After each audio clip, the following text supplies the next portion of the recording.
Welcome to an episode of Community Off the Cuff. I'm Sergeant Nick Rankin. Today we're sitting down with Officer Christopher Nott of the Norwich Police Department and Dr. Tabitha Maiorano of the mental health profession. We'll be talking mental health, police, and society. 2836.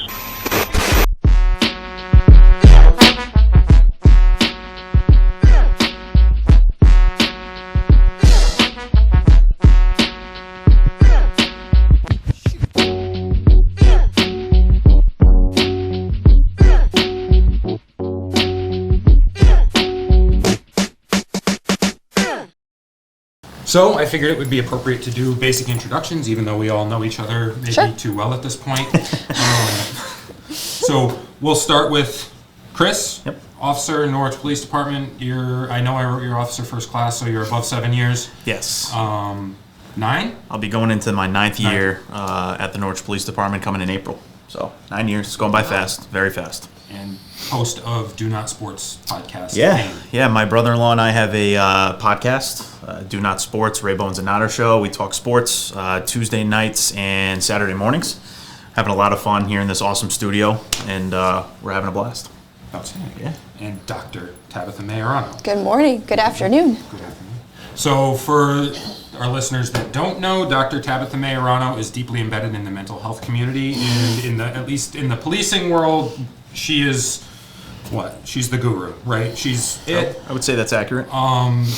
Tabitha started with us in 2004 at Norwich Police Department as a program for licensed clinical social workers riding with officers to better would it be fair to say, fill the gap of missing mental health treatment from the state hospitals closing? How would you frame it? You were there at the beginning, I wasn't actually. Yeah, so I work full-time for Department of Mental Health, and with that, I had started back in 2004. We had a lot of hospitals that had closed, as people know, and the state hospitals closed, and a lot of clients got kind of embedded out into the communities and back home with their families and in group homes, and so officers were looking to kind of learn some tricks of the trade and kind of get some support around some of the clientele that you were starting to see that was a little different. So back then they started this program, and I worked 40 hours a week with police departments and riding around in cruisers and seeing everybody and anybody. And I still do work for them. However, today, I'm not here through them. I'm not here through my state of Connecticut job. I'm here because you asked me to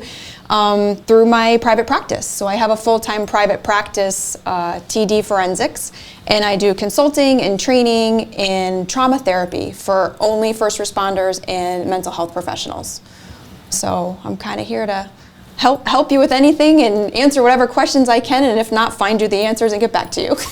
Outstanding. So yeah, you're here on your private practice. You deal with first responders exclusively there, and then also it's worth mentioning that when we're going through training at post and recertification training, you're the one that comes out, teaches cops how to deal with mental health out in the community, and that you've kind of done that in Norwich in terms of CIT, right? Or CIT program. So are you CIT?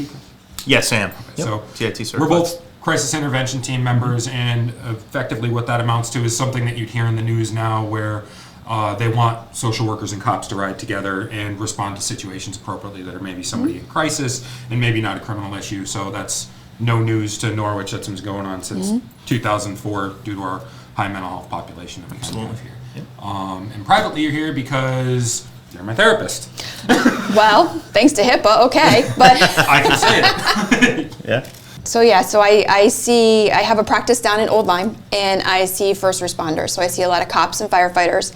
I also will see a lot of healthcare professionals for trauma. So a lot of nurses, APRNs, doctors, a lot of emergency room personnel. So people that have current acute traumas that come up, whether it's anything from on their job to something that comes up at home and kind of overflows onto their job.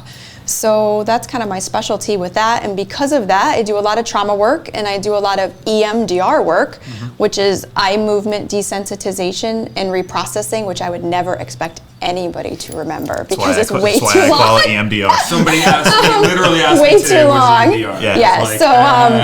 Yeah, I do a lot of trauma work with that, and so that has become a lot of people have known about that lately, and unfortunately, it came up because of Sandy Hook, and we did a lot of work at Sandy Hook. I know I was there for 5 weeks, and a lot of people were there, and unfortunately, it's a trauma treatment that's been around for a very long time and does a lot of really good work, but unfortunately, it takes a tragedy to bring it somewhere. So Connecticut didn't really see it primarily till then. So I'm glad that it's there. I'm glad people are seeking it out and wanting it, because it shows great success and a lot faster work than just sitting on someone's couch and spilling the beans. Right. So is that the trend that you see through, I mean, you say first responders, doctors, nurses, cops, firefighters.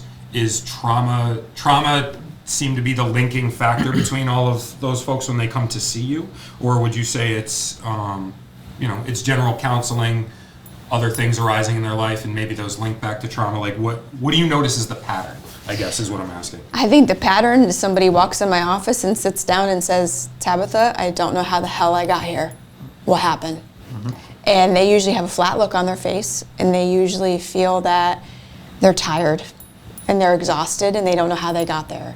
And so I joke in one aspect, but I'm serious in the other when I talk about the tea kettle. And my officers laugh because I have a tea kettle on my desk behind my bookshelf. And one officer asked me one day, why the hell is there a tea kettle? Do you make like tea here? And at that point I had an old office with no water, no nothing. And I was like, you're insane. I have no tea.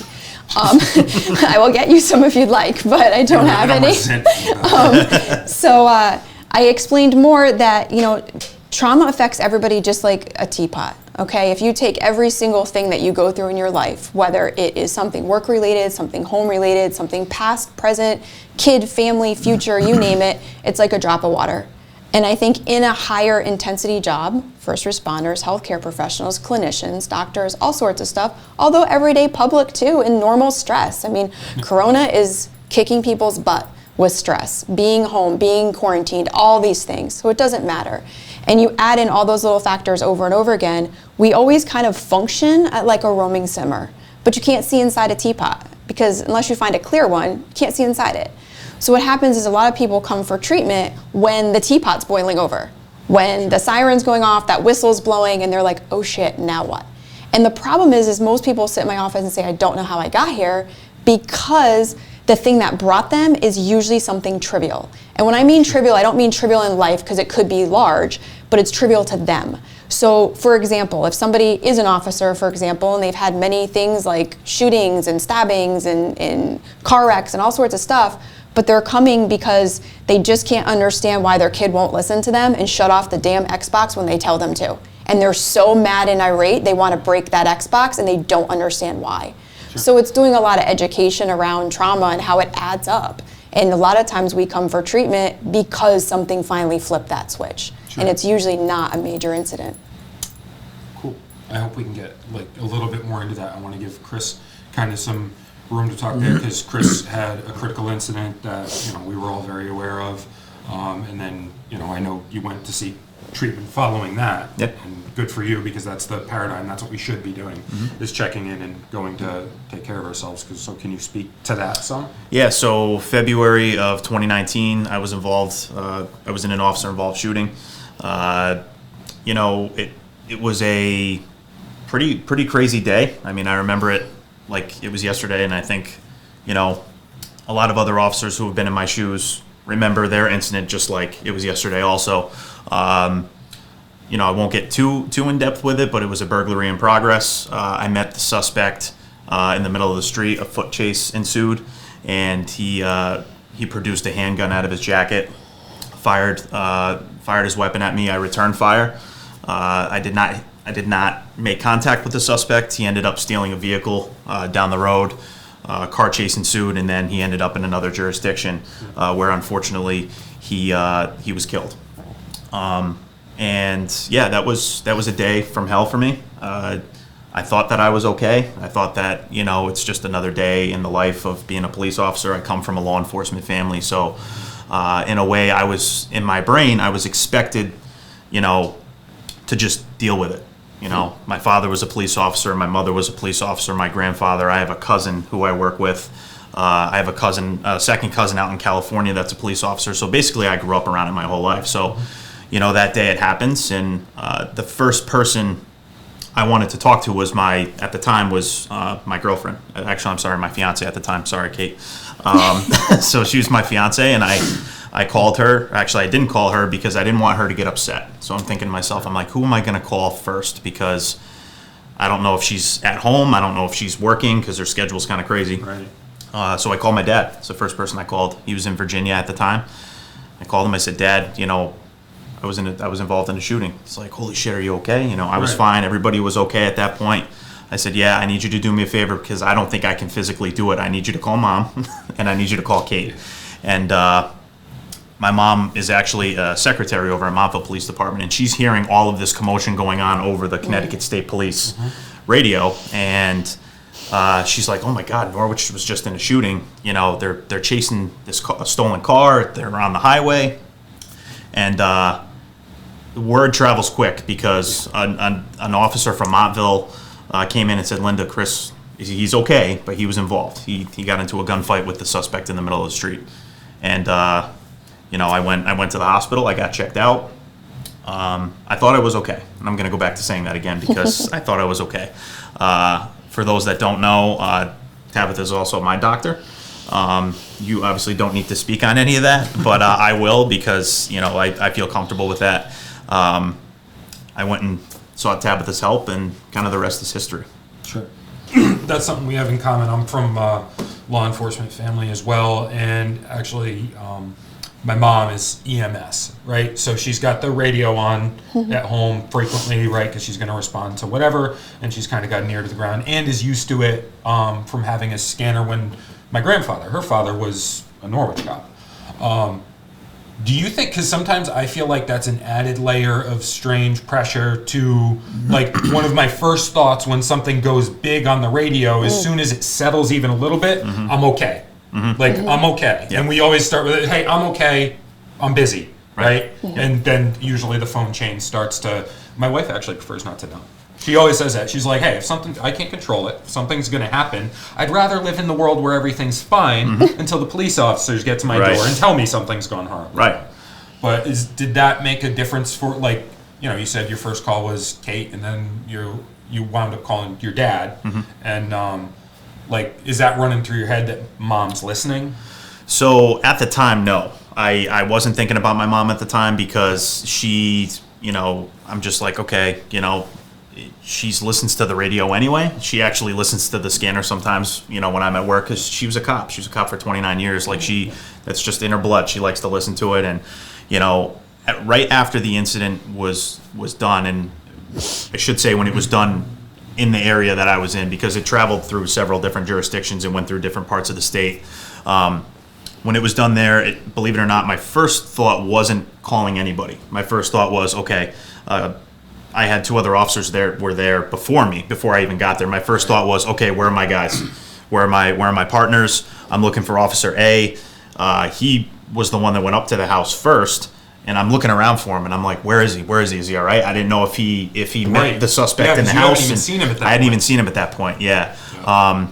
So that was my first thought, and my head was so focused on what had just happened. Believe it or not, I was looking around for him, and he was standing right in front of me, and I just didn't know. And he grabbed onto me. Said, hey, I'm going to check you out. I'm going to make sure you're okay. He checked me, make sure I had no holes in me. I was good. And then I was looking for Officer B, who had already gotten into his car and started following the other officers in the pursuit. Right. So that was my first thought, once everything calmed down. And then tactical mode kind of kicked in because we hadn't cleared the rest of the house yet either that he was in. So I didn't know, maybe there was another suspect in there. Maybe there was something else going on. So we ended up clearing the house.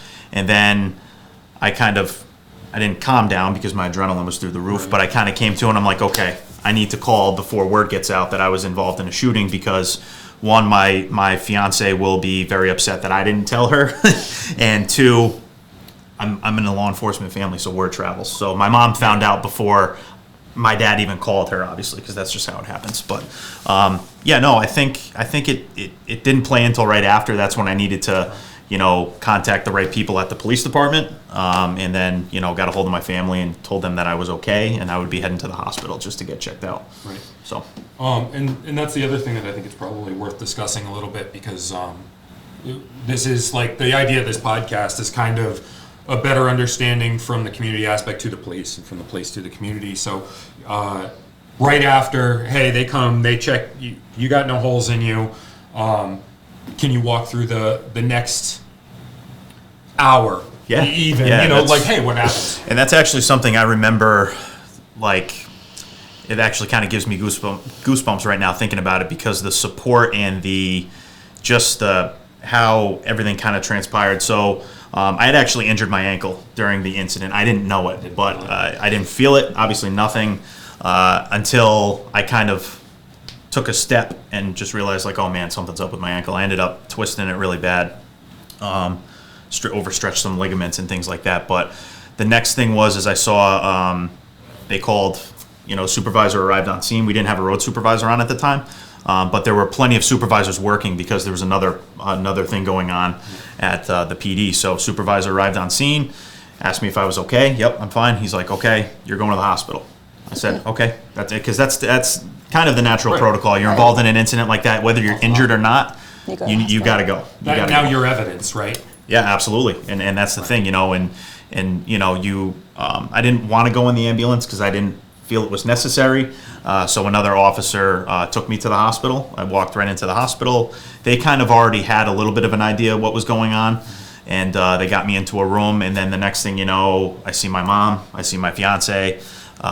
They were actually brought to the PD by other officers, and then the flood of cops from Norwich, Waterford, New London. I have an aunt that works at New London PD. She was there before anybody. I don't even know. I know how she got there. I'll put it that way. I know how she got there so quickly. But I had cops from Ledyard. Montville. They just showed up at the hospital. Next thing you know, I'm getting put onto a stretcher to get my ankle checked out, and the ER is full of cops. Right. So the chaplain was there too, and he kind of talked to my fiance, or my wife now, and my mom, and I just remember feeling the support and just guys coming in off duty. Guys weren't even working and they showed up because they heard what happened, and that's the type of thing that people don't realize is, no matter what happens, we're always there for each other, especially in an incident like that, and so yeah, that was kind of what happened. I got checked out, and once my heart rate dropped a little bit and I kind of calmed down, I got to go home. So that's kind of basically how it plays out. You talk to your union rep and just kind of get the baseline details set out about what's going to happen in the future, because there's a lot of other things that happened after that, as far as crossing the T's and dotting the I's that need to be done, and that's kind of how it happened. Sure. That support, does that stick around? Does it wane? And when do you enter treatment in this whole timeline? Like, when do you? EAP. And I don't know if it's okay to ask, but did you see Tabitha first? Did you go elsewhere first? And we won't bring up anybody else's name because sure. So the natural the protocol for that type of situation is you go to EAP, which is a program that our department uses for mental health, and if you're involved in an incident and you feel the need to talk to somebody about it or you need to get help, you go to EAP. EAP was great, but I felt that at that time I needed to really get some more help on my own. Sure. So that's when I sought out Tabitha, who obviously I've known through the years, and she's got a great reputation, obviously, and that's when I started to seek the treatment. And I'm sure we'll get into it, but I didn't seek the treatment as long as I should have for the first time around, and that backfired tremendously for me, for my family, because I thought I was okay and I wasn't. And the part of the reason why I wanted to come on here today with you guys is to kind of give other officers the signs, right? The signs of something's happening, something is not right. And I'd be glad to break those down for you when it comes up. But this is a very big topic for me. I'm very, very pro get help, talk to somebody. I know a lot of people don't like doing that, but I can tell you from personal experience, it is the best decision that I ever made. So what can you expect to see from something like that? Someone like Chris comes in for the first time following a critical incident. What are you looking for professionally? Well, professionally, I'm looking for what's changed in his life. How is he acting and behaving, and what is his thought process now versus how it used to be?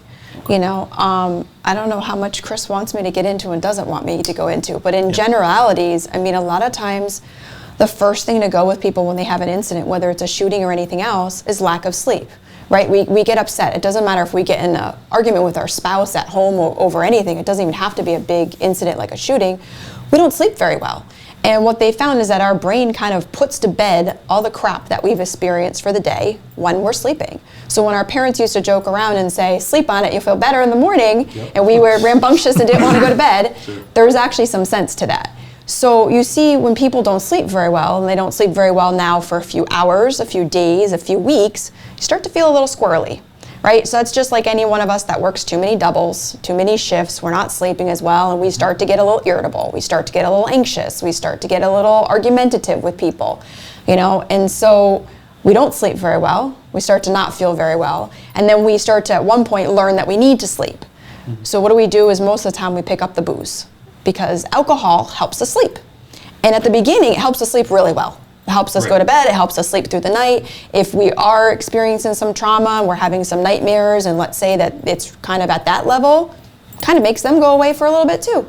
The problem is you need more and more of that alcohol to settle down the brain at night, and more of that alcohol to get to sleep. So now you're several weeks in and your alcohol use is a little higher than it probably should be. Right. Not to say you have to be abstinent, but it's a little higher than it should be. Right. So I want to look at, what is the pattern? It doesn't even matter to me alcohol specific. If your pattern is the 6 beer a night thing, okay, fine. But if you're now pulling out a 12-pack or a 24-pack, something's changed. Yeah. So it doesn't matter what the incident is, something has changed that you're using it in excess. If you're normally sleeping 8 hours, God forbid, I'd love that one day. And you're now sleeping 4, same thing, big difference. If you normally have a healthy relationship with your spouse and your kids and you get along and you're active and you're social, and now you just can't stand to be around them because everything they do irritates you, big difference. So you're just looking at changes. It's a lot of changes. Just like I joke when we were on the road and we would see people in the community. My first question I'd always ask people is, what changed today? Why did you call me today? Because you didn't call me yesterday and you didn't call me last week. So something happened of why you called me. What's normal for you? I feel like anytime mental health calls, and actually most police work, right? Like even interviews establish the baseline, and you can safely go, well, that's normal for that person. Like to me and you, that behavior is not normal. The person that's calling, it's not normal, but for them, that's normal. So it kind of establish that baseline and see what has changed.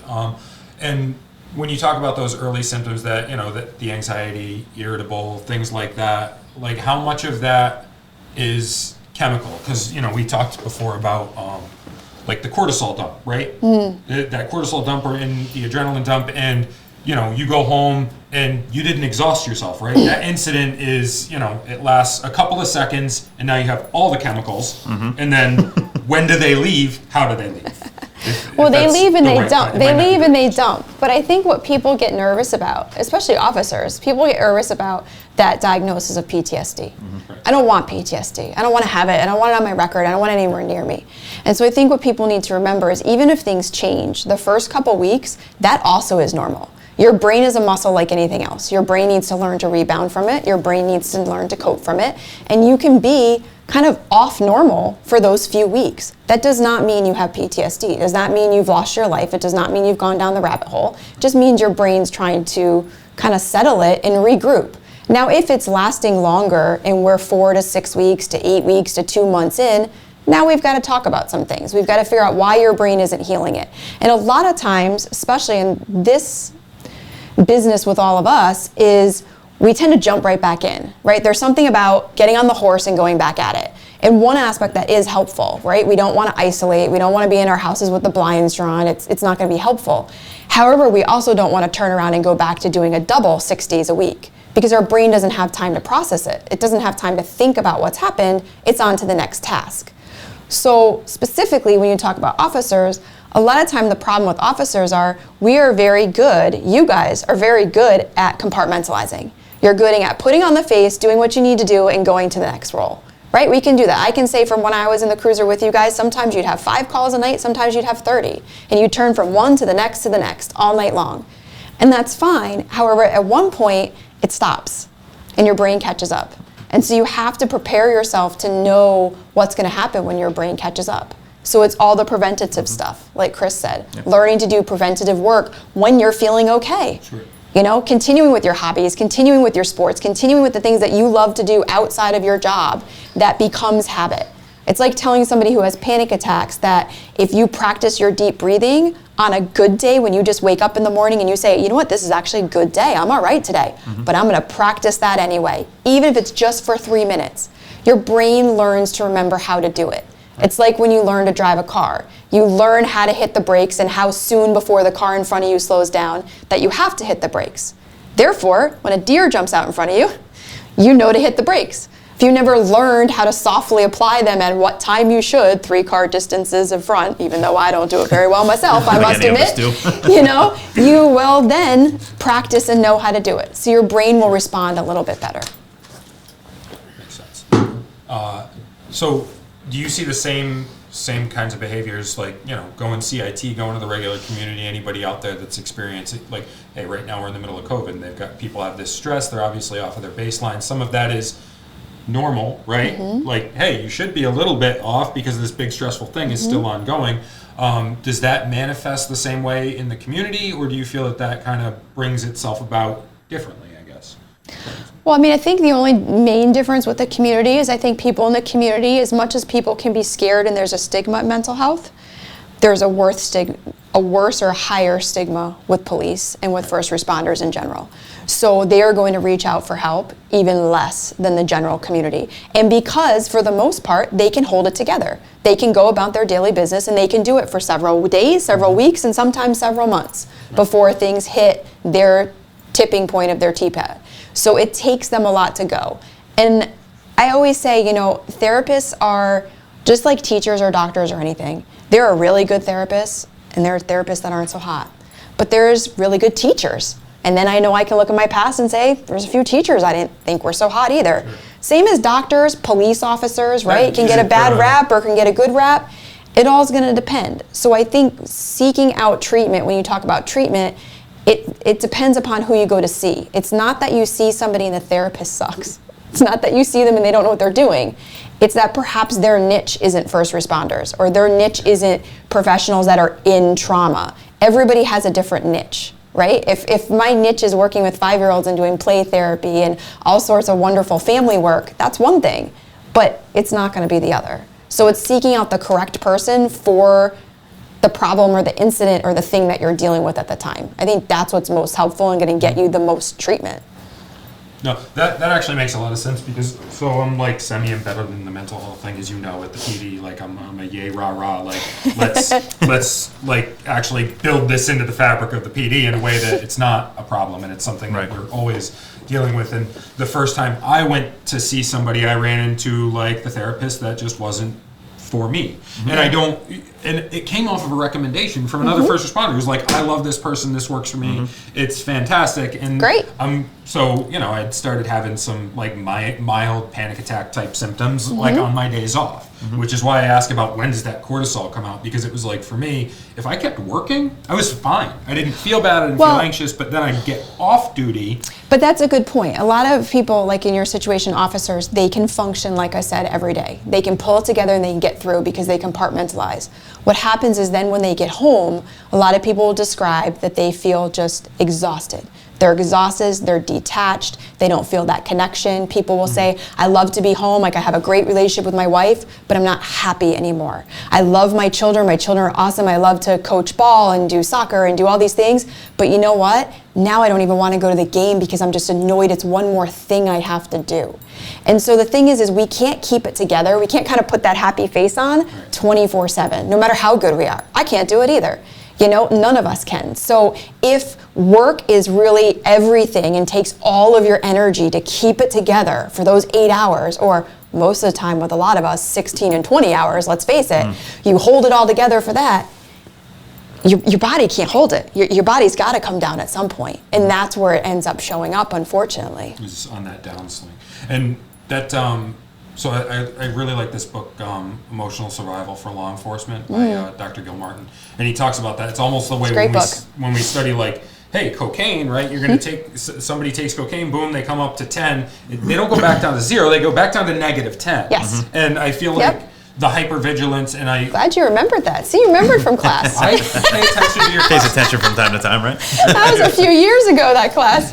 Yeah, but it seemed exactly right then when I read it about, like, hey, when we call it hypervigilance, and it's a term that's thrown around in policing, but basically you're switched on, you're threat assessing at all times, and like you feel good. That feels good, right? You feel sharper, you feel wittier, you feel with it, locked in, engaged, and then when you come home, that some of that gets to relax, and boom, now you've been up here at 10 all day. You have to get to -10 before you can return to homeostasis, and you mistake that for I don't like my home life. And that's a great point, because I think another thing when you said what happens when people come to treatment, I can think off the bat, just in the last few weeks, 2 people that I recently met, and both of them first said that they were scared about doing any type of trauma work because they were afraid they lose their edge. And that was the thing. They were afraid that if they started the trauma work, and in this aspect it would be some EMDR for one person, not for the other, but something different, and they were afraid that they would lose their edge and that they wouldn't be as sharp anymore and that they couldn't function in their capacity. And so needs to be a lot of education around, no, we can do trauma work so that, yes, hypervigilant is normal in your line of work. You have to be hypervigilant. You have to on some aspect. But I don't want you over and above the top. I want you to be able to control it, and I want you to be able to calm back down when you need to, so that excitability and that emotional is you're controlling it, not it's controlling you. That makes sense. And is that some of what you were experiencing? Because I didn't mean to get away from the story. No, it's fine. I remember right after the shooting, it was the next couple of days were kind of just like a blur to me. Just doctor's appointments for the ankle, checking in with family, going and visiting. People coming by. I mean that night. I just remember like a bunch of people coming by to check in. I mean, retired officers stopped by the house, friends stopped by the house, family. And just to check in, make sure everything was good. Then I was fine. I felt fine. And then I remember I had that first major adrenaline dump probably a week and a half after the shooting occurred. I remember to this day I was sitting there watching a movie and laying on the couch watching a movie, keeping my foot elevated. And then all of a sudden it was just like I got super hot and sweaty and just like clammy. And I'm sitting there and I'm like, oh man, it feels like I got the flu all of a sudden. It felt like flu-like symptoms. And I'm sitting there, and my wife is looking at me. She's like, you just got super flush. Are you okay? Like, what, you need like water or something? And I'm like, I feel like I have the flu. The body aches kicked in. Little like queasy, just kind of weird. And it kind of lasted like that for like 3 or 4 hours. And I thought like, man, I've been home. Like I haven't been around anybody. I got the flu. Like what the hell? This is just what I need right now is the flu. And the next day, I felt fine. I'm like, huh. So 24-hour bug. Right, exactly, 24-hour bug. We know that all too well right now. So, and then we had gone to a major debriefing involving Willimantic Police Department, State Police, and I talked to other officers who were involved in that same incident that I was in that day, and they said they experienced the same thing. Some officers had straight up panic attacks, and they ended up going to the hospital because they felt like their heart was going to blow out of their chest. Some felt the same way I did. Just kind of like sick, like really just weird, and they were fine. So come to find out, learning about what happened, that's just your body releasing all of that anxiety, and your adrenaline is dumping. Like a lot of people think, oh, you have that adrenaline dump almost immediately. For me, it didn't happen that way. It was a week and a half later. So I was riding on that adrenaline high for over a week, and then my body just said, okay, we can't do this anymore. Time to shut it down. And I remember that was the first time I slept really well, believe it or not, was that afternoon. I took like a 3.5-hour nap. I also thought that I was sleeping well, that the weeks going on, until my wife was telling me I was waking up screaming, waking up yelling, things like that. And I was just tossing and turning all night long. She's like, Chris, you're just not sleeping. She's like, you may think in your mind you're sleeping, but you're not. And that's the type of thing. That's what I experienced. I also experienced, the weeks after, almost an obsession over what happened. Going back and thinking, did I do everything right? Did I do this? Did I do that? What is everybody going to think of me? Like, what is my family going to think? What are my fellow officers going to think? I felt a tremendous amount of guilt. That was one of my biggest problems, was the guilt that I felt for the innocent people on the highway on 395 who were getting shot at, and the other officers who were involved. I put all of that on me because I was the first stop. I was the first guy that this person saw. In my mind, it should have stopped there, but I can't came to find out months, almost actually over a year later, that I did everything that I could. I did absolutely everything that I could in the time that I was given, in the circumstances that were given, and I hadn't accepted that for a very, very long time. And that's how I kind of started going down that rabbit hole. One of the biggest mistakes I made was re-listening to the radio transmissions and watching the video and obsessing over it, because I was in that mind frame like, I need to make sure I get this right. God forbid this happens again, which could happen any day. You just don't know. So that's where I became really upset and disgruntled and angry at myself, and that turned into me being angry at everybody else. It made me turn into a zombie. I was a zombie. Right. And that's kind of how I knew right away that I needed to do something about it. And people came to me, hey, what's going on with you? You all right? Started taking a lot of time off of work, using sick days, vacation days. So that's kind of where I felt. But that whole adrenaline dump thing that you guys were speaking of earlier, that happened, like I said, a week and a half after everything had taken place. Right. No, I remember feeling really bad about it when, fair to say that it wasn't going well deep into it. And at the time I was like the mental health guy. They came to me right after the shooting. They said like, hey, look, you've been looking into this. How are we gonna take care of Chris? How are we gonna take care of the other guys involved? And we set up some debriefs. We set up some stuff with the chaplains, and it was like follow up. And I like, that's why I'm so interested to sit down about it, and why we've talked about it a number of times, because it's like, what can we do better?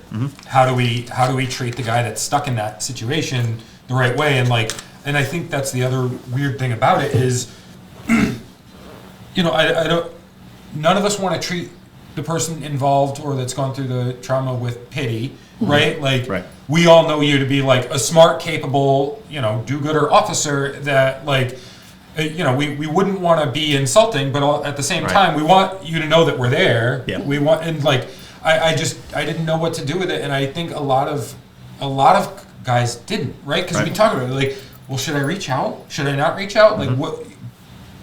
How much should we be doing here, and how much is overkill to the point where it's, well, let the guy heal up, let him move on. Like, what did you think following that? Like, what would be overkill, and what would be what you'd want? Right. So if there's one thing that cops are really good at, it's not communicating, right? So I can tell you that the first 48 hours after the incident, I probably had over 200 text messages, Facebook messages, text messages, missed phone calls, voicemails that I hadn't even gotten a chance to go through yet, because actually former officer Johnny Lay, who is a very, very good friend of mine, he's retired since then, but he told me one thing I should do right after, he goes, turn your phone off. Yes. Turn your phone off. Don't respond to anybody. You get back to them when you get back to them. I didn't do that. I tried to respond back to everybody. Thank you. I appreciate it. Blah, blah, blah, blah, blah. So needless to say, I probably answered 100 text messages and phone calls the first day, but I still had a couple hundred more afterwards. Like, my phone was in overload, which I appreciate the support. That is something that quickly stops, though. So, I had the same people checking in. You were one of them. You were constantly checking in with me. And, but that does stop. And you don't want to feel the pity, because you look at it like this. I thought of it as, I signed up to do this job. I did what I was supposed to do. Right. What do you think they give you the tools for? You got to use them if you got to use them, right? So I was like, well, I'm not gonna feel bad for myself, and I didn't feel bad for myself. But that communication does stop. I always tell people, and I've done it to several other officers that have been involved in things, and just if they're out of work because they're sick or whatever, I always say it never hurts to just send a text. Sure. Say, hey man, you don't need to respond, but I'm just checking in. I hope all is well. Mm-hmm. That's huge. That's huge for us. And I've gotten plenty where I don't get a response back, but that's okay, because at least I checked in. Said, hey man, you need anything, let me know, or whatever. So that in itself is huge. I did feel a sense of, again, not feeling bad for myself, but when it does stop and that adrenaline dump happens, and now you're going back and rethinking everything, you do kind of feel alone a little bit. Right. Even though I had 2 guys that were with me that day and several other officers that were involved, who I did speak to from time to time, like on a every few days we would check in with each other, but then it stops. And that's another thing. Well, guys stop checking in? Do they think I'm a pansy for being out of work? Do they think, you know, do they think that I did a good job? I don't know. That's all stuff that's rolling through my head. You know what I mean? Like, so I had a difficult time kind of, like Tabitha says, compartmentalizing what was good and what was bad. You know, and it's just one of those things. But back to your main question, I always think that it's always good to just check in. You're going to get flooded with those text messages and phone calls, but, you know, I was out of work for a couple months after because of my ankle injury, but it does stop, and you just kind of got to deal with it, and just don't be afraid to send out that text message or make that phone call just to check in. Yeah, no, that makes sense, because I do know that people they get hesitant about it and go like, look, it's not like you and I've always gotten along really well, Sure. but it's not like you and I are out getting beers together most of the time, like right, exactly. off duty, like Yeah. our families aren't mixing and mingling with each other and stuff like that. So it's like, look, I don't want this guy to feel like he's a cause, right? Like, because Yeah. hey, people No, absolutely. like, hey, major incident happens anywhere in society, right? Like, never mind police. People get thirsty, right? Oh, absolutely. Like, I'm Yeah. going to make my name on this, Yep. right? And Yep. you know, I would never wanted you to feel that way, and I just think it's interesting. What is that, by the way, Tabitha? Like What? when the major catastrophe happens and people jump to a spotlight, more or less. Like, I think we see a lot of that. Think about a normal death. Think about a planned death, like a grandparent, right? A grandparent lives a certain age, and in their 80s, you know, it's okay. Grandma and grandpa lives their best life. And what happens the first couple weeks that somebody dies? You know, people start to call you, people start to check in. They say, hey, I know you have arrangements to make. Do you need help with your kids? Do you need me to watch your kids? Do you need food? Food starts coming around like crazy, right? Everybody's baking and cooking like nuts, right? Everybody's bringing stuff. And the problem is that it really, like Chris said, it happens, his example a little longer, but something like that, 3-4 weeks, and it stops, right? You figure, like, I don't want to check in anymore. It was their grandmother. Like, they know they're okay. They know they're fine. But in reality, they're pulling it together. They're spending those 2 weeks making all those arrangements, dealing with all that traffic, that travel, all sorts of different stuff. They haven't compartmentalized. So the 3-4 weeks later, it all stops, and that's when they're going to process that death of their grandparent. That's when they're going to need to talk. That's when they're going to need the extra food because now they're too tired to function and cook. You know, so it's the after the effect. And I think, as to what Chris is saying, you know, it's great. Those check-ins, absolutely. But it's once again like the panic attack and the breathing. We have to get into more of a habit of sending those type of things on a regular basis, not just when shit hits the fan. Because then it doesn't seem so weird. And as the person receiving it, doesn't feel like I'm being pitied. Doesn't feel like, oh, I didn't do my job good enough, or, oh, I should have been over this fast enough, or, oh, like I really did have a migraine yesterday and called out of work, but oh shit, they may think I didn't and I'm still stuck on something else. Like, you're not playing those second guess, woulda, coulda, shoulda's if it's a normal thing.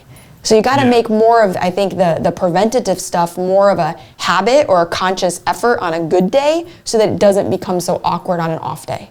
That makes sense. And actually, just to prove that I do pay attention in your other classes too, I'm going to say something.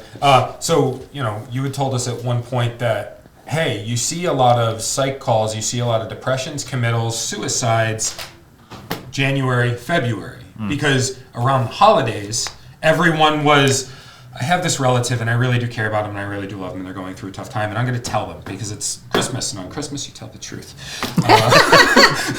And, you know, they get there and they show and they make promises and then Christmas passes, the moment passes, and now when that person's back in some form of kind of like isolation, right? They're away from their family or they don't have the support system. It's like nobody's really there anymore. And people struggle. People struggle through the holidays, right? They do. But like you're saying, people also reach out more. People will make a conscious effort to reach out, I think, a little bit more. People, unfortunately, will make some promises they can't keep. You know, let's wait. Mommy and daddy will get you this. Just hold on. Or we'll go see this person. Let's just get through Christmas. Come on, it's a hard time. And so what happens is you actually see depression and suicide and everything else creep up and go higher come springtime and late spring into summer because that's when people crash. It's once again the same philosophy of we can hold everything together. We can do it. We can power through. We can get through this. We joke because you could probably say, how many cookies and cakes and pies and stuff do you guys get delivered on Christmas? It's insane. You know, our mobile crises, where I am in my day job, not here for today, but where I am, you know, we get the thank you calls all the time. Thank you so much for being there. Thank you for being there during the year. You help us. But it's the after that they have trouble with. And that's when things start to go downhill. Because you stop to think. Think about college, right? We always joke around that every single kid in college gets sick during Christmas break. I don't know about you guys, but we all got sick in Christmas break. Yeah. Because you're in college and you're stopped, going, all these classes, all these sports, all sorts of stuff, extracurricular activities, and then you go home and you sit and your body catches up. So there's that joke, and you may or may not remember, you probably do, the good old book, The Body Keeps the Score. And that's been the newest one that officers have been passing around to each other, because it talks about how everything that we go through, although our mind remembers it, and a lot of us remember things in visions and images. Some people remember things in sounds, some people remember things in smells, and other people remember everything in their body. So when their back hurts or their migraines are worse than the normal, the back is worse than the normal, that's the kind of stuff that it's usually because of the outside things that are happening and all that stress that's increasing all that body stuff. Okay. So I wanted to get to where you were talking about, Chris. You went for treatment, then you stopped, and then you wound up going back again. So like, can you walk through some of that? Like, why did you decide to stop? What made you think, hey, I'm good, I don't need this anymore? And then what changed after the fact that you were like, oh, I'm not good? So this and Tabitha, she hit the nail on the head several times when we've had this conversation. So so when I realized that I was I'd gone back to work, and I remember it. I came back to work. It was my first shift back after the shooting. And I got into the cruiser and had a full-blown panic attack in the car. Just sweating, nervous. Every time the radio keyed up, I was jumpy. I was waiting for them to send me to the same street where the shooting happened, right? I'm sitting there waiting for it, and I'm like, I'm going to go. Sure as heck, the first call I go to is on that same street. Yeah, well, that's how that works. Right. And I did something that I told myself I was going to do that first shift back, which was drive by where it happened. And I did that. I felt okay. about it. I'm like, okay, this is where this happened. I remember going there and doing this and that and the other thing, and that was fine. And then I parked the car, and that's when everything kind of hit me again. I'm like, something's not right. And I didn't do a lot of talking, and I had gone to Tabitha for not that many appointments, and I felt okay. I'm like, I got this. I'm good. I'm all set. I feel fine, ready to go back to work. Like she said, get back on the horse and just go. Get back into the routine, get back to work, and kind of block everything out. But don't stop treatment. But don't stop treatment. And that's what I did, because I felt in my mind like I was okay. I keep saying that. I thought I was okay. So then I go home, and I kind of just mosey my way through the next few months. And, I tell Tabitha, I'm all set. I'm good. If I need you, I'll call you. And then basically my wife got pregnant. We got pregnant, and we have a beautiful, healthy baby boy. He's going to be a year coming up. And he was, believe it or not, born the day before the 1-year anniversary of the shooting. So about a week before that, the newspapers released all of the officers' names, all of the video, the radio transmissions, everything. So what did I do? Me being me, dove right back down the rabbit hole and started listening and watching and reading the newspaper articles and, seeing what people had to say on Facebook and like the comments of the day paper or whatever. And I went into complete meltdown mode. And this, meanwhile, my wife and I being in the hospital waiting for our son to be born. And, of course, he's born the day before the 1-year anniversary. So he's born, he's happy, he's healthy. I forgot about everything for a minute. And I'm like, oh, my God, I have this beautiful son. He's here. This is the best day of my life. And, I don't know, a week later, just... Right. And the worst part about that whole situation is, like, you have a child, right? It's a beautiful thing. It's supposed to be the best thing in your entire life. It's amazing. I was happy, but I was nowhere near as happy as I should have been. I just was, again, calling out of work because I wanted to be home with my son. Yeah. Because in my mind, I'm like, I went through this event last year. Why am I feeling this way again? Like, I was okay. My son's born. All that stuff comes out the week before he's born, and now I'm back to square one again. No sleep, probably drinking a little too much.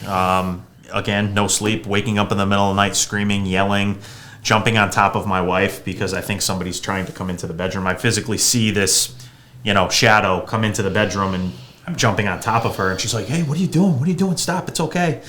And that's when I realized, okay, I need to do something. And then I kept putting it off still, though. I kept putting it off and putting it off, calling out of work.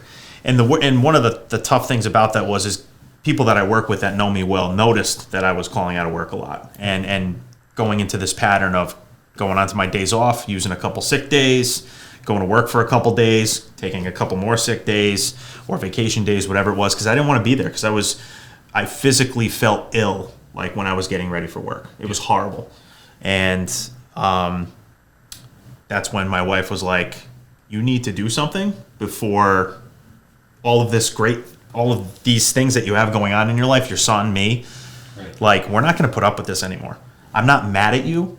She kept saying, I'm not mad at you. I just want you to get better. I want you to get help. So that's when I called Tabitha. I said, hey, you were right. You told me that I probably should have kept going through treatment. And she said, let's go, get you in tomorrow. So then I went into a process. I actually, I did one of the other hardest things that I've ever had to do in my job, was to go to a supervisor and say, hey, listen, I need some help. I need to get some help. I need to go get my head straight. I need to get right for my family. I don't care what I need to do, but I need to get out of this place for a little bit just to clear my head and get back on track. The police department was excellent. They took care of me. I got put out on administrative leave, and I worked my ass off with Tabitha for 2 or 3 times a week for the next 3 months. And what a world of difference that made. It was unbelievable. So it is work. It is work. It's exhausting. And not only is it work for her, because she's got to sit there and listen to all of us. Right. But it's a lot of hard work that he did. Yeah. And he put a lot of effort in. He did a lot of hard work. And the only one that he should be very proud of himself. He did it and nobody else. But he makes one good point that I just want to point out. He said at one point, I started to take so many sick days that I didn't even want to be there. And for the one thing, if it's okay, you did say to me, I want to quit. I'm quitting. I have had it. Mm-hmm. And that becomes very common, and it reminds me, I have another person in mind I'm thinking of right now too, who is somebody who can bring their car home every night, a different officer, and they were starting to hide their cars because they didn't even want it seen, because they didn't even want to be associated with any type of police officer involvement at all. And now, the same as you, they're feeling better, and they're actually hopefully tolerably and excited to be at work, at least, we all have our good and bad days of not wanting to be at work, but definitely not dreading it. I mean, I haven't looked at your sick bank. No, I'm doing very well. I haven't used any of that time, but no, you're right. And it did get to a point where I was like, I don't think I can do this job anymore. And I felt terrible about that, because I come from a law enforcement family. That was a whole nother pressure that I felt. And I didn't want to let my family down. I didn't want to let my coworkers down, my son down. He was so little, it didn't, he's not going to remember that. But those are the things I think of, growing up in a law enforcement family. And you can't, in your mind, you grow up around it, you live it.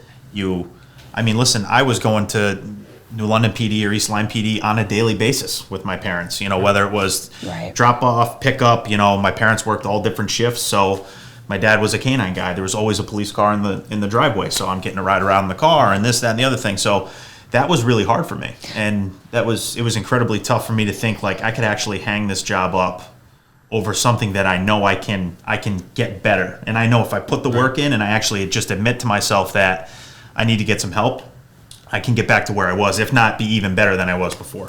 Well, and you worked really hard. For just one thing, you worked really hard, because not only were you in this intensive kind of program that we created, you had the support of the PD, which I think for the first time you felt that time, from what you said. Yeah, absolutely. And also, as an additional benefit for yourself, you had to do everything that they asked you to do. So not only did you have to do the treatment, you then had to go back and you had to get a fitness for duty evaluation, because you had taken yourself out. And a lot of officers are very scared of fitness for duty evaluations, and I have my own theories of pros and cons for them. Sure. But you knew that you were going out for a short amount of time to fix something that needed to be fixed, Right. that then you would pass that fitness for duty with flying colors without an issue, Yeah, which is absolutely. exactly what happened. So I think people get scared a lot of times, Nick, of going out because they're afraid of how am I going to get back in. And it's not that they can't get back in, they absolutely can.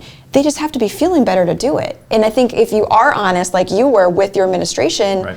it sounds like that they were at least very supportive on that end. Oh, yeah. They always appeared to be. Yeah, I mean, I remember the day because I had just gotten off a call with a barricaded subject, and I'm a crisis negotiator also, so I was talking to this guy for over an hour and a half, and I remember just being exhausted after that because he was barricaded, he had a weapon in there, and we ended up peacefully getting him out, and he was fine, everything was good, and then I remember I hit that exhaustion point, and I'm like, okay, this is the day. Yeah. This is the day I'm going to do this. I said, I'm done. I need to go talk to the boss. I talked to my supervisor. The chief came in like within 2 hours of me going to the supervisor. He came in. We talked behind closed doors. He said, Chris, whatever we need to do to help you, we're going to do to help you. Yeah.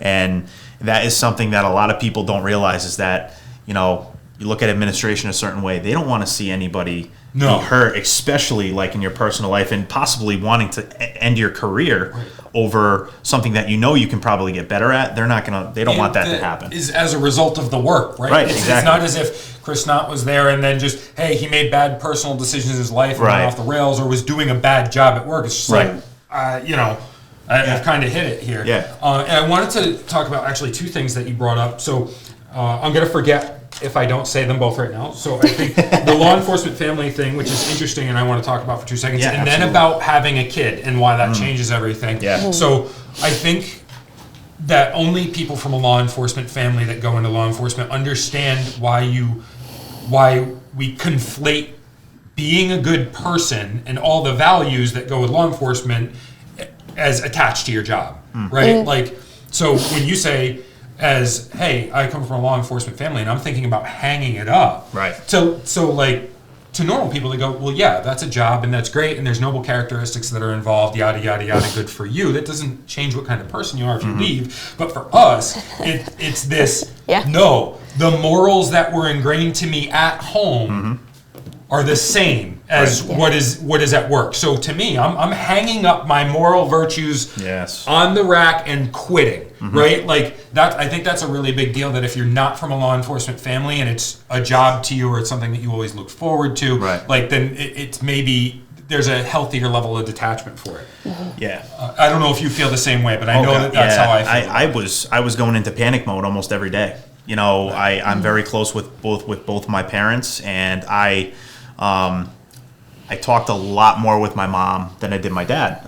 And I love my dad, and he's gung ho, like you're a cop's cop and this, that, and the other thing. But my dad, he has a job and he's out of state, so it was easier for me to just talk to my mom. But I remember telling my mom the first time, I said, Mom, I don't think maybe I'm not cut out for this anymore. I don't know. And she's like, Chris, you're fine. Just go get some help. It's okay. It's okay to admit that you're having a tough time. And I said, Mom, I can't. Like, who in our family has ever gone to seek help for anything? And my family, we're a English Irish cop family with firefighters and military. Like, we don't ask for help. That's the plan. You cram it down and down and down. Right. And one day you die and it's better. Yeah, seriously. It never comes. Seriously, but one day you die. Yeah, I mean, I was petrified to tell my mom and dad that I was going to go get help. That was another tough thing that I did. I remember calling both of them and said, "Hey, this is the deal. I'm going out of work for a little bit. Right. I have not recovered mentally not there." And believe it or not, they were thrilled because they knew. I mean, my mom knew. She's like, Chris, you're taking all these days off. What are you doing? Like, blah, blah, blah. And they knew. They were thrilled. They're like, Chris, thank God. That was the first thing they said was, thank God you're doing this because you have a long career ahead of you. You have a bright future in this job, and we don't want to see you just quit. You know what I mean? And you're right, though. It's a scary thing coming from the law enforcement family because people don't know what it's like to grow up in a cop family or whatever. And I always joke with people saying that I didn't have a choice growing up. I was going to be a cop or that was it. And that's kind of like how it kind of worked out. Yeah, exactly. Yeah, like that is how you don't want to hurt your family's reputation, right? Right. That's you don't another hurt the reputation, and you don't that's also, hey, what they look at as, hey, like you're emblematic of these ideals if you go and do this and do it well, and to walk away from that is incredibly challenging. Absolutely. Real quick about the son thing, because I know we're kind of running low on your guys' time, and hopefully we can do this again. Yeah, absolutely. I know for me, like, that's when things got real. Like, when I had, so before, right, you're a cop, you're doing all this thing, you're engrossed in what you're doing, even if you've got, like, you know, I had a great relationship at the time, everything's going swimmingly, and arguably what's happening at work at that time is maybe more stressful for me. You know, quite a few close calls, a number of different things going on. Traumatic incidents that you know, if you wanted to write down on paper what a traumatic incident, those things, right? Absolutely. Everyone's trauma is different, it seems like. It's, Everybody everybody's reacts a own different perception. way. Yeah, it's absolutely. perception. It's perception. Everybody's own perception. And like, so then I had my son, and that's when I started to actually feel it, like, whew, what am I doing? Like, what am I doing here in this profession? Like, and I remember the first time it happened, we were on family vacation, like that 3 days into vacation, I'm sure every cop knows, it's like, I'm going to be unbearable. Like, I'm not going to do anything wrong, but you'll just feel the stress coming off of me for that day. And like, that was the first time I was like, oh, that's the difference. Like, I have this great thing. I have this family. I have this kid. I can't not come home now. Like, before, if I didn't come home, it would be tragic and whatever. Right. But, like, now it's like, pressure's on, right? Like, it's, you know, it's game time. So I think that I don't know if that's similar to what you experienced with it once you had your son or not, but... Yeah, no, like I said, my son was born, you know, the day before the 1 year anniversary, and that was kind of a different thing, because I think if my wife was pregnant at the time or my son had just been born when that incident had happened, it may have affected me a different way. I don't know. But I think that, when my son was born, everything was out the window. Just for the first couple weeks, it was like baby, baby, baby, mom, mom, mom. And then when things kind of started to settle down and I got comfortable with having a child, because, I mean, let's be real, the first time you're a parent, it's like, what in the world am I doing? I have no clue. So when I started to get a little bit more comfortable, that's when I somehow managed to, like I said, go back down that rabbit hole again. And, you know, I told my wife, I said, listen, I have a son now. Like, I don't even want to like ride my motorcycle half the time now. You know what I mean? And I used to ride my motorcycle to therapy all the time because that was my therapy. And she noticed I started wearing a helmet. She's like, you never wear a helmet. And I'm like, well, I do now. I have a son. Right. She's like, isn't that funny how that works? And we talked about that. So all the times that I said, no, Mom, like I'm gonna do these things. Yeah. And she's like, no, you don't understand. I spent this many years making sure you're still alive. You can't do that. Wear a helmet, do this. And then like, wait a kid. It's like, absolutely. So, as we're winding down here, we need to name this because we need to do this again. So, what do we think? I'm game for whatever is going to be helpful. Whatever you want to do. Yeah. Well, I want a slogan. You want a slogan? Wow. I want to be able to say. We have to think on that one. Hey, episodes are going to be Mental Health Mondays or Mental Health Mondays. Yeah. Mental health for the month. We can certainly think of one. We can definitely come up with a Maybe catchy. we should ask the viewers what we should name it for a monthly segment. Or if they even want to see it. Maybe or if they just think that we're too silly for them and they don't want to listen. Yeah. Speaking of viewers, what can they do? So half the goal here is to deal with problems and deal with things that affect Norwich and deal with them on a local level and something that you can touch in your life. There's certainly no shortage of people struggling with mental health issues in Norwich.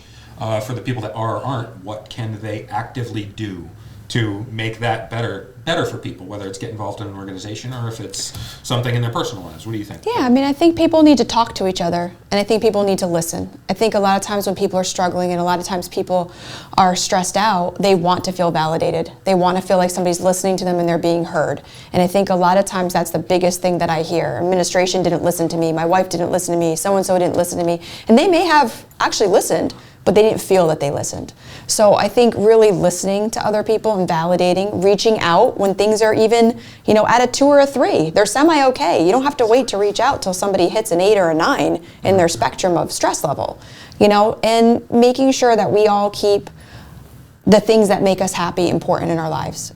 Coaching those games, going to the gym, having social outings, doing our hobbies, doing things that make us happy and make us smile, no matter how many weeks and days we work. It's okay if you want to work 60 hours, 80 hours a week for work, that's fine, but you need to have the downtime too. You need to have the balance. So it's not about how many hours you work, it's about how much of that happy time you throw in there too. Chris? Yeah, no, real quick, and I know we're running out of time.